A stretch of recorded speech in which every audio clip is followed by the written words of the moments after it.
Before Helen Mirren earned the title of Dame and became an Oscar-winning powerhouse, she was conjuring dark magic, seducing knights, and bearing it all in a film so audacious it caused a cameraman to quit mid-scene. Welcome to the mystical, maddening, and magnificently twisted tale behind John Boorman's 1981 cult classic, Excalibur. A film that not only launched careers, but nearly broke the cast and crew in the process. This wasn't your grandma's King Arthur story. No, Excalibur was the Arthurian legend soaked in blood, lust, and metaphysical mysticism, filtered through Boorman's psychedelic lens. Imagine Shakespeare performed at a heavy metal concert, and you're only halfway there. The cast? A then unknown ensemble that reads like a future who's who of British cinema. Patrick Stewart as King Leodegrance, Liam Neeson as Gawain, Gabriel Byrne as Uther Pendragon, and a magnetic Helen Mirren as the seductive sorceress Morgana. Not to forget Nicol Williamson, whose scene-stealing take on Merlin was part wizard, part alien, all bizarre brilliance. Boorman wasn't just directing, he was summoning. Shot in the lush green wilderness of Ireland, the production often felt more like a medieval fever dream than a movie set. The director, ever the visual alchemist, went to extraordinary lengths to create a fantasy world divorced from reality. Entire battle sequences were improvised in full-plate armor. The actors would be ordered to get low, don't stop, as swords clashed and chaos reigned. Patrick Stewart later recalled those moments as downright scary, as if death by battle axe was a legitimate occupational hazard. The armor itself was a triumph and a torture device. Made from aluminum for realism and mobility, it weighed heavily on the actors, physically and emotionally. Cast members often had to wear their suits for entire shooting days, regardless of weather, and they endured cuts, bruises, and even infections from the chafing metal. According to some reports, extras fainted under the heavy costumes during the more intense summer battle scenes. The plot covers the entire Arthurian arc, from Uther Pendragon's deceitful conquest of Igraine to Arthur's rise as king after pulling the sword from the stone. We witness the formation of the Round Table, the betrayal between Lancelot and Guinevere, the eerie rise of Morgana, and the cursed birth of Mordred.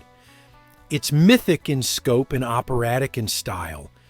And just when you think the film can't get any more surreal, the Holy Grail quest is suddenly dropped in an hour and a half into the movie like an afterthought.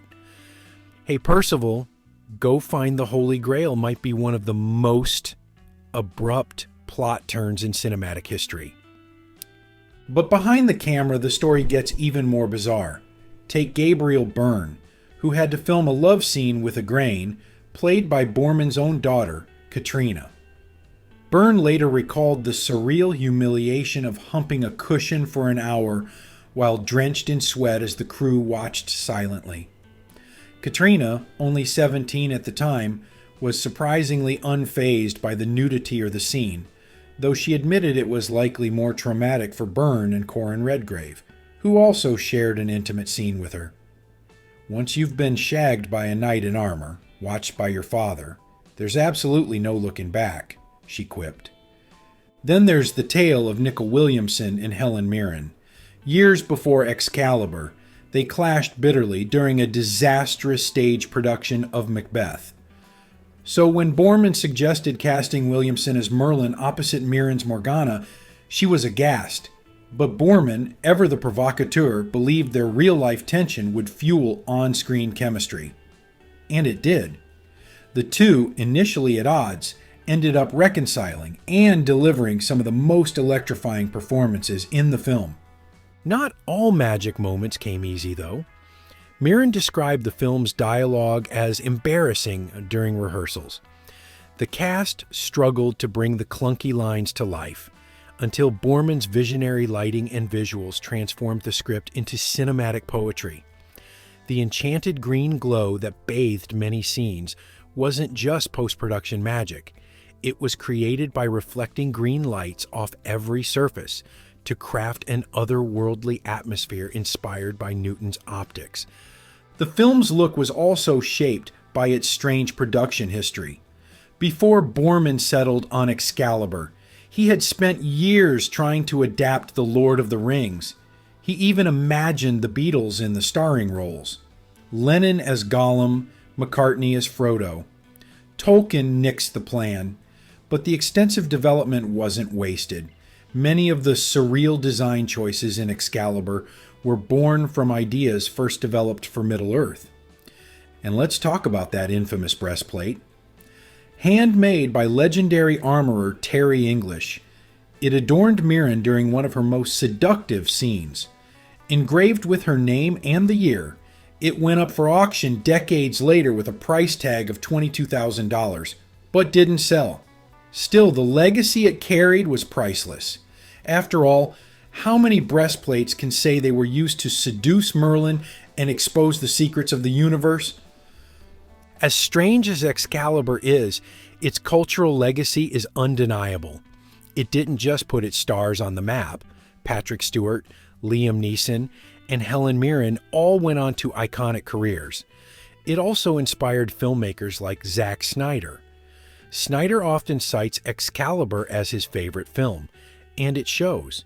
His brooding visual style and mythic storytelling owe a clear debt to Boorman's operatic epic. Even Charlie Boorman, John's son who played the child Mordred, carved out a unique path. After acting, he teamed up with Ewan McGregor for a series of motorcycle travel documentaries that captured the imagination of a whole new audience. Talk about a wild ride from medieval villainy to global road trips. And there's even more strangeness. Pierce Brosnan, years before becoming James Bond, auditioned for a part in Excalibur and blew it. Boorman recalled that Brosnan acted terribly, then couldn't even start his car afterward, walking home in defeat. He thought about quitting acting entirely. A few months later, he snagged a role in The Long Good Friday, and his career took off. Sometimes failure's just a stepping stone, especially when wearing chainmail. So yes, Helen Mirren did bear it all. And yes, a cameraman reportedly quit during one of the film's more twisted scenes. But what Excalibur bears even more than flesh is ambition. Raw, unfiltered, and gloriously deranged. It's a film that defies convention, dares to be weird, and ultimately casts a spell that's hard to shake. Now it's time to hear from you. What's your favorite bizarre or unforgettable moment from Excalibur? Did the film's surreal style work for you? Or did it leave you dazed and confused like a knight lost in the mists of Avalon?